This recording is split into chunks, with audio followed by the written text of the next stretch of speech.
Bonsoir chers orateurs, à toutes et à tous, j'espère que vous allez très bien. Hubert Bayala, coach en oratoire et en prise de parole en public, maître de cérémonie, poète slammer. Alors c'est encore une fois de plus une joie pour moi aujourd'hui de venir m'entretenir avec vous, vous parler de l'oratoire et de la prise de parole en public. Voyez-vous, comme le disent les anciens, toute parole est parole, parler est difficile et facile, et qui veut parler doit parler clair.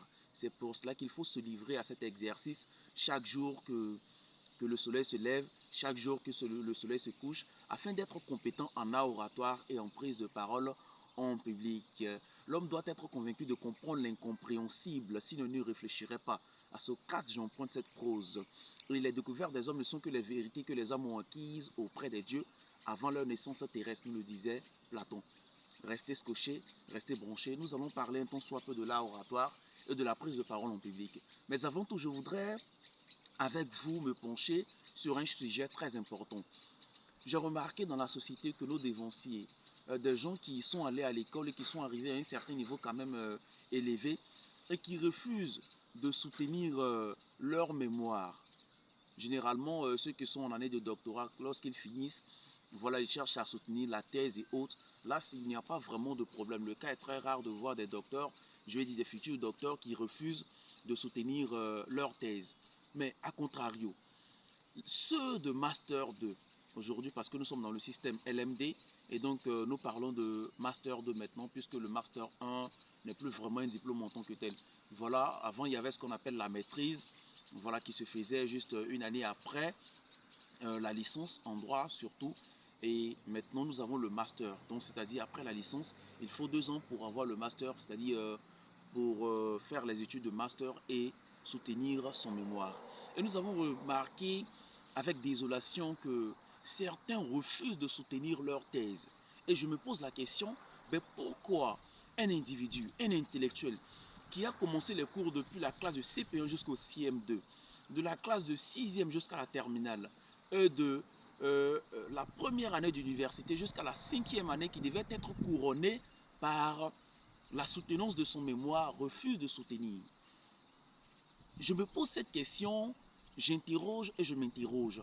Je ne sais pas si vous également vous posez souvent cette question, mais pourquoi un individu, après 5 années d'études à l'université, refuse d'aller aborder un jury, de choisir un thème et de travailler sur son mémoire et d'aller exhiber, d'aller exhumer ses compétences aux yeux du monde entier, aux yeux d'un jury compétent. Pourquoi il refuse de le faire? En réalité, quand on finit, n'est-ce pas, la 5e année d'études, le master en réalité vient couronner, c'est-à-dire que la soutenance du master, de son mémoire, vient couronner en réalité le travail que nous avons fait. Ce qui montre que nous avons en réalité travaillé compétemment dans tel domaine et il y a une note qui nous est attribuée. Mais quand on refuse de le faire, cela rime à quoi je n'arrive pas à comprendre. Et pour cela, je me pose plusieurs questions. Une kyrielle de questions d'ailleurs. Je me dis que peut-être que ces personnes qui refusent de soutenir leur mémoire ont soit peur de prendre la parole en public, peur d'être jugées, peur d'aborder un jury, ou bien est-ce que ces personnes-là ont échelonné les étapes, c'est-à-dire la première année, la deuxième année, la troisième année, la quatrième année jusqu'à la 5e année, sans connaissance réelle acquise? Est-ce que ces personnes sont compétentes ou incompétentes? Parce que par moment, on a des années d'études à l'université et puis finalement, on n'a rien dans la tête. On gravit les échelons, mais on n'a rien dans la tête. Et c'est ce qui est marrant, c'est ce qui est très dangereux et macabre dans notre société d'aujourd'hui. Les gens cherchent à avancer, les gens cherchent à évoluer sans toutefois emmagasiner un tas de connaissances dans leur cerveau. Voyez-vous, moi je compare l'esprit humain à un cerveau qu'une femme, hein, n'est-ce pas, apporte du marché, n'est-ce pas? Dans le marché, qu'est-ce que la dame cherche à faire? Au fur et à mesure qu'elle marche partout, ça et là, elle voit peut-être des pommes de terre qu'elle achète, elle met dans le panier. Elle voit des concombres qu'elle achète, elle met dans le panier. Elle voit des tomates qu'elle achète, elle met dans le panier. Elle voit des choux qu'elle achète, elle met dans le panier. Elle voit le poisson qu'elle achète, elle met dans le panier. Jusqu'à ce qu'elle revienne à la maison, le panier sera plein d'ingrédients pour la cuisine du soir. Et c'est ainsi qu'un étudiant, à partir du moment où tu vas à l'université, et c'est ainsi qu'un élève, à partir du moment où tu vas au collège ou au lycée, Au fur et à mesure que le temps passe, tu dois chercher à emmagasiner un tas de connaissances qui t'aideront demain à affirmer ta personnalité, qui t'aideront demain à affirmer tes connaissances dans la matière. C'est très important. Mais lorsque nous évoluons, lorsque nous marchons, lorsque nous faisons toutes les démarches qu'il faut, sans connaissance réelle acquise, ben comment demain nous allons nous mettre à l'épreuve et être jugés par les gens?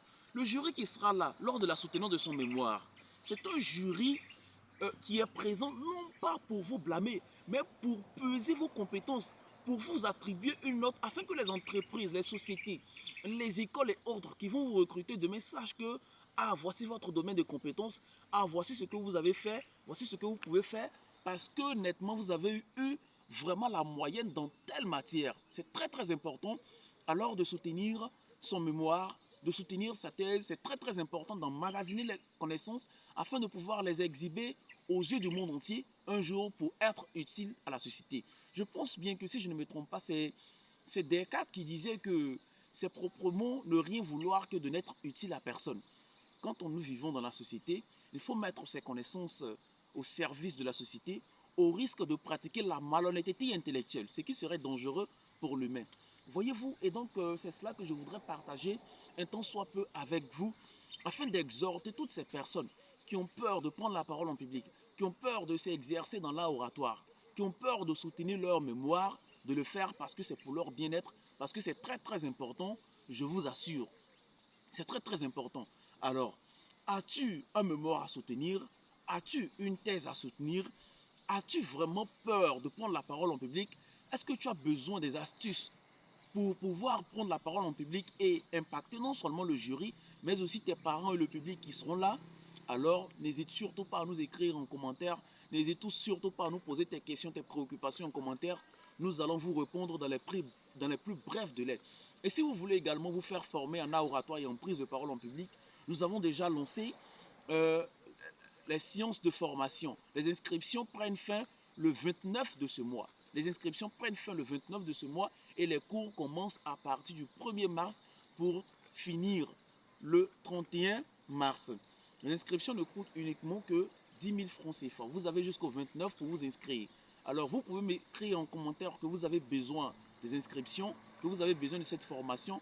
Et moi, automatiquement, je vous enregistre et mon assistante va se permettre de vous envoyer, n'est-ce pas, un message à l'effet de vous enregistrer et vous allez procéder à vos paiements. Mais je voudrais rebondir un peu sur quelques notions de l'oratoire et de la prise de parole en public. Récemment, j'ai réalisé une vidéo où je parlais des 5 composants de l'oratoire. J'ai parlé d'abord de l'invention, ce qui veut dire l'invention des idées. J'ai parlé de la disposition, c'est-à-dire la disposition des idées. J'ai parlé de l'élocution, c'est-à-dire les capacités oratoires, l'articulation, la diction et autres. J'ai parlé de l'axio, c'est-à-dire la gestuelle, l'occupation scénique et autres. Et j'ai parlé en dernière proposition de la mémoire, c'est-à-dire memoria. Aujourd'hui, je vais m'attarder sur la memoria, la mémoire. Mais les gens ont posé des questions, mais coach, comment est-ce que nous allons chercher à mémoriser un discours? Est-ce que lorsque nous sommes en phase d'un discours, lorsque nous avons un discours, doit-on chercher à mémoriser intégralement le discours ou bien doit-on lire le discours? On fait comme un coach pour impacter. Alors la question a bien le mérite de la sincérité. C'est pour cela qu'aujourd'hui, j'essaie tant bien que mal de répondre à cette question et j'espère que cela va vous plaire. Voyez-vous, lorsque j'analyse la mémoria, je note trois composantes en la matière. Il y a trois procédures, si je puis m'exprimer ici. Il y a ce que j'appelle la mémorisation intégrale, la mémorisation par suite et la mémorisation partielle. Eh bien, c'est quoi la mémorisation intégrale? La mémorisation intégrale, c'est tout simplement le fait de mémoriser un discours entièrement. De la lettre A jusqu'à la lettre Z, on mémorise tout de sorte que quand on vient devant le public, c'est juste pour réciter le discours. Mais attention, on ne veut pas donner l'impression que nous sommes en train de réciter le discours, bien évidemment. On donnera l'impression que nous maîtrisons effectivement notre discours et que cela sort naturellement. Mais c'est une mémorisation intégrale. Mais cette mémorisation a quelques inconvénients, même si les avantages aussi sont énormes. Les inconvénients que je note, c'est quoi? C'est deux inconvénients. Le premier, c'est quoi? C'est simplement que lorsque vous aurez oublié un certain mot dans votre discours, il y aura cassure et vous aurez cette tendance à croire que vous ne connaissez plus rien et les gens sentiront automatiquement que votre discours est décousu. Et le deuxième, c'est simplement que lorsque vous serez devant un public, vous serez plutôt amené à le chercher dans vos idées, n'est-ce pas, des choses que vous avez déjà emmagasinées. Ce qui fera que par moment, vous allez oublier de regarder le public. C'est aussi très dangereux. Mais parlons de la mémorisation par suite. La mémorisation par suite, c'est tout simplement le fait, n'est-ce pas, d'énumérer les grandes lignes, les grandes idées de son discours, les grandes idées de son mémoire ou de sa thèse, afin, n'est-ce pas, de pouvoir les prendre une après l'autre. Ok? De les prendre l'une après l'autre. Je vais revenir là-dessus, on va faire un exemple. Et je parle maintenant de la mémorisation partielle. La mémorisation partielle, c'est quoi? C'est tout simplement le fait de maîtriser son discours, mais pas dans l'intégralité. On maîtrise soit l'introduction et la conclusion. Maintenant, le développement, eh bien, on improvise. Mais attardons-nous un temps soit peu sur la mémorisation partielle. Bon, la mémorisation intégrale pour cela, ce sont les orateurs qui généralement sont face à un jury pour un discours d'art oratoire ou pour le slam ou la poésie. La mémorisation intégrale appartient généralement aux hommes politiques qui veulent vraiment impacter et qui généralement ont un discours précis dans le cadre duquel ils veulent toujours rester, n'est-ce pas? Et concernant la mémorisation par suite, c'est-à-dire le fait d'écrire les idées, on cherche à écrire les idées, les grandes lignes, les grandes idées. On les mémorise. Maintenant, on développe le reste puisqu'on a un bagage intellectuel bien garni. C'est de ça qu'il s'agit. Alors, les gens me diront, mais comment à ce niveau-là, nous allons chercher à dégager notre plan? Comment à ce niveau-là, nous allons chercher à faire un exemple concret, coach? Les gens me poseront certainement cette question. Et voici ce que je dis, chers orateurs, voici ce que je dis, chères oratrices. Je prends mon domaine de prédilection, puisque je suis juriste, je prends un domaine bien précis pour vous montrer comment il faut faire la mémorisation par suite. N'est-ce pas? Je prends un domaine. Lequel des domaines souhaiteriez-vous? Ben, mon domaine, bien sûr. Je prends simplement le droit, puisque je suis juriste, et je vais en procédure civile, en droit judiciaire privé, bien sûr. Je me donne un thème. Et le thème 1, l'instance. Ok, l'instance. Thème 1, l'instance, c'est-à-dire l'instance, c'est un processus étant mis en œuvre permet d'aboutir au prononcé d'une décision judiciaire. Donc, je mets thème 1, l'instance, n'est-ce pas? Puisque le thème 1, c'est l'instance, alors je vais dégager deux sections. La première section, je vais dire par exemple le lien d'instance. Et la deuxième section plutôt, je parlerai du déroulement de l'instance. Maintenant, je reviens maintenant à la première section, le lien d'instance. Je vais me poser la question dans le paragraphe 1. Les éléments constitutifs, n'est-ce pas, du lien d'instance. En grand A, je vais parler des éléments subjectifs du lien d'instance. Petit 1, les parties. Petit 2, les tiers, n'est-ce pas? En grand B, je vais parler des éléments objectifs du lien d'instance. En petit 1, je vais parler de l'objet de l'instance. En petit 2, je vais parler de la cause de l'instance. Et après cela, je viens maintenant, n'est-ce pas, au paragraphe 2 pour parler des caractéristiques, n'est-ce pas, des éléments caractéristiques de l'instance. À ce niveau-là, je vais parler du grand A, l'instance formelle, le caractère formel de l'instance. Grand B, le caractère, non, grand A, le caractère formel et évolutif de l'instance. Grand B, le caractère légal de l'instance. Grand C, le caractère processuel de l'instance. Ce sont les différents éléments que je suis en train de énumérer. Et après, maintenant, je vais chercher à les développer oralement. À partir du moment que je maîtrise ces éléments, je mets le corpus déjà dans ma tête, la structure logique déjà dans ma tête, et j'arrive maintenant, quand je me rappelle de l'idée principale, alors l'improvisation va suivre. Après cela maintenant, je viens maintenant à mon grand, non, à ma section 2 plutôt, le déroulement de l'instance. Le déroulement de l'instance. Section 2, le déroulement de l'instance. Je mets maintenant, paragraphe 1, les principes fondamentaux gouvernant l'instance. Grand A, je vais maintenant mettre l'instruction du procès. L'instruction du procès. L'instruction du procès, Petit 1, le rôle du juge, le rôle des parties. Pourquoi je dis petit 1, le rôle du juge, petit 2, le rôle des parties? Parce que il faut chercher à savoir si nous sommes dans le système inquisitoire ou dans le système accusatoire. Le système inquisitoire, bien évidemment, le rôle prépondérant appartient au juge, et dans le système accusatoire, le rôle prépondérant appartient aux parties.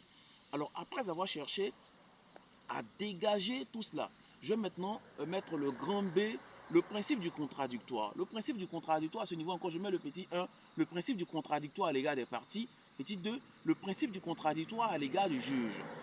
Je viens au paragraphe, à mon grand, non, plutôt à mon grand C. Le formalisme d'instance. Le formalisme d'instance, et bien qu'est-ce que ça veut dire? Je mets le grand petit 1 plutôt, le formalisme d'instance, je mets la procédure civile, une procédure orale et une procédure écrite. C'est-à-dire, lorsque nous serons à un procès, généralement, il y aura des mémoires et des conclusions qui seront déposées, mais les parties viendront nécessairement exposer leurs idées de manière orale afin que le juge puisse statuer. Et après cela, maintenant, je mets le petit 2, la publicité de la procédure. C'est-à-dire que lorsque le juge, une juridiction est saisie, il y a une demande en justice, on doit vraiment publier, c'est-à-dire que l'instance, les débats doivent nécessairement se faire, n'est-ce pas, devant un public dans une salle d'audience ou un lieu déterminé par la loi, à l'exception de certains domaines où on va faire le procès, n'est-ce pas, en chambre du conseil.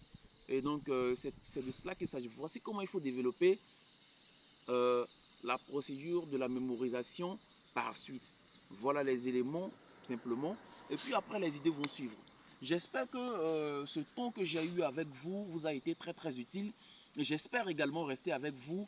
Abonnez-vous massivement à mes pages YouTube, Facebook, Instagram, TikTok. Et puis la magie du verbe vous sera inculquée. Si vous avez besoin de la rédaction du discours, si vous avez besoin de la rédaction d'un poème pour votre partenaire, si vous avez besoin de formation en art oratoire et en prise de parole en public, n'hésitez pas à nous écrire en commentaire et vous aurez également le numéro qui va vous permettre de vous inscrire aussi facilement. D'ici là, prenez soin de vous. On est ensemble. Parler est difficile et facile et quiconque veut parler doit parler clair. On est ensemble. Merci. Au revoir.